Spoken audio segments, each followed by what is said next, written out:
Alors bonjour, je m'appelle Marion Brosse, je suis co-gérante de l'entreprise Brosse depuis juin 2020. Nous sommes une PME familiale, je représente aujourd'hui la 5e génération et la première femme dirigeante de cette entreprise.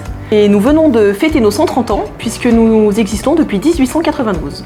Nous sommes basés dans les monts du Lyonnais, entre Saint-Étienne et Lyon. Nous rayonnons sur ces deux villes essentiellement pour faire tout type de chantier, essentiellement gros œuvres et béton armé. Nous réalisons tout type d'opérations, que ce soit du logement, que ce soit du tertiaire, de l'hospitalier, des bureaux, pour tout type de maîtres d'ouvrage, que ce soit bien sûr donc des promoteurs, mais aussi des bailleurs et des clients publics. Nous réalisons un chiffre d'affaires compris entre 7 et 9 millions d'euros et nous avons une quarantaine de salariés.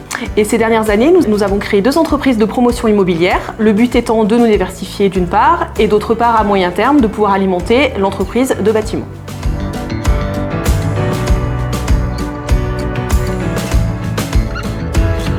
Alors ça date pas d'hier puisque en recherchant dans mes archives, nous sommes à l'Auxiliaire depuis les années 1950. Alors mon lien avec l'entreprise évidemment il commence il y a très longtemps puisque petite déjà je venais jouer avec mon frère et ma sœur après l'école dans le dépôt et monter sur la grue du parc.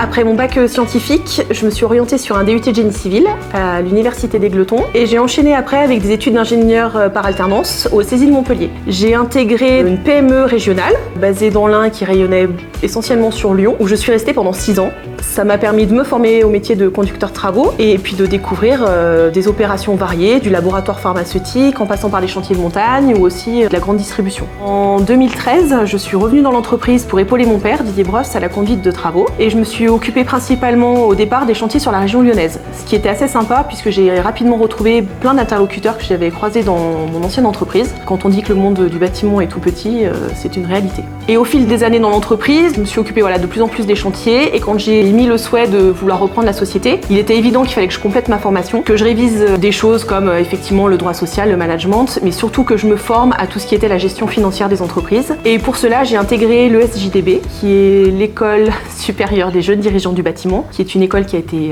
créée par la Fédération française du bâtiment. Et du coup, j'ai réintégré la promotion 2017-2018.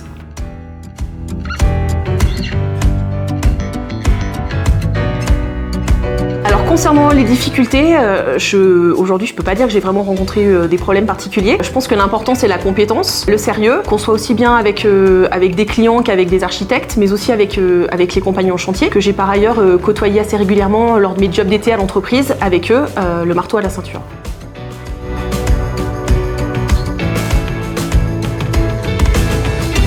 Alors tout d'abord, le cœur du réacteur, c'est l'entreprise de gros œuvres. Ça veut dire gérer les équipes, les chantiers, mais aussi la sécurité, tout ce qui est les liens avec les fournisseurs, passer des commandes, gérer les sous-traitants, mais aussi assister aux réunions de chantier et toutes les réunions techniques de mise au point avec les autres intervenants. Alors après, l'autre partie, c'est la partie commerciale. Donc ça veut dire sélectionner les affaires en fonction de notre carnet de commandes, en fonction aussi des architectes et des clients, valider les prix avec notre économiste que nous avons en interne et après négocier les prix avec les clients. L'autre partie, donc c'est la partie gestion de l'entreprise. Donc là, on est sur la partie des ressources humaines, donc les formations à venir, recruter les salariés, former les gens. La partie suivi des tableaux de bord mensuels, relations avec nos différents partenaires, nos banques, nos assureurs, etc. Et la dernière partie, c'est la vision beaucoup plus long terme. Quelles sont les perspectives de notre métier dans les années à venir, vis-à-vis des grands enjeux qui sont le bas carbone, la RE 2020, mais aussi les enjeux vis-à-vis du manque de personnel. Voilà, comment positionner notre entreprise, quelle stratégie adopter dans les années à venir.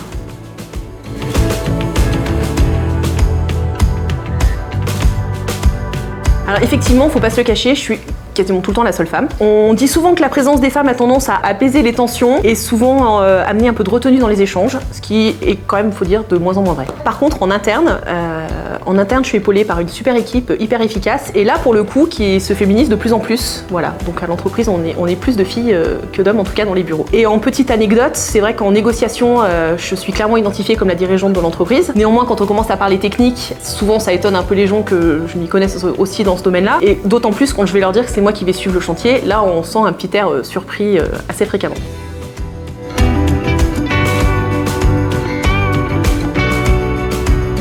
Alors ça m'inspire surtout que c'est très peu et qu'on a surtout 93% d'hommes, ce qui est énorme, ce qui est, je trouve, très dommage, puisqu'à mon avis, on a toutes nos chances dans ce métier, d'autant plus qu'on doit être super organisé pour arriver à jongler entre nos vies de famille et nos vies d'entreprise.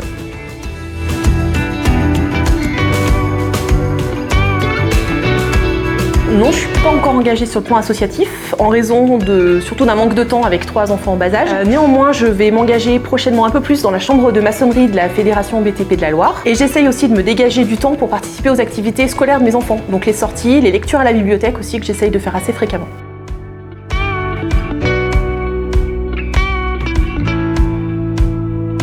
Alors je leur dirais que si elles sont compétentes et motivées, vous avez tout à fait votre place dans le BTP. Alors n'hésitez pas et lancez-vous, nous serions ravis de vous compter parmi nous.